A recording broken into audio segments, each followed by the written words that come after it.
Laba basolwa bebevele enkantolo ebhekele amacala akhethekile ezemali ePitoli. Emva kokuvela enkantolo owabe engukhomishana wezamajele uLindamthi, owabe eyisikhulu esibhekele ezemali eBosasa uAndres Fantoner, kanye nowabe eyisikhulu sezemali emaphoyiseni uPatrick Gillingham, babonakale beyidlulela nje phambi kwabezindaba bangaphawula lutho.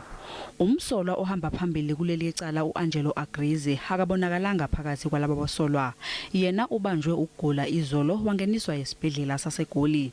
uAgrizzi wenqatshelwa ibheyili enkantolo yemantshi yasePalmridge ngoLwesithathu. Ummeli wakhe ubalule ukuthi uzokhipha umbiko ngesimo sempilo yakhe ngokuhamba kwesikhathi.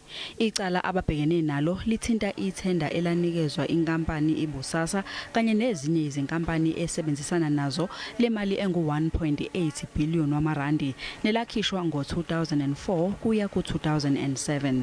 Okwamanje abasolwa abathathu kuleli cala bangaphandle ngebheyili ye-220,000 zamarandi nabayithola nyakenye.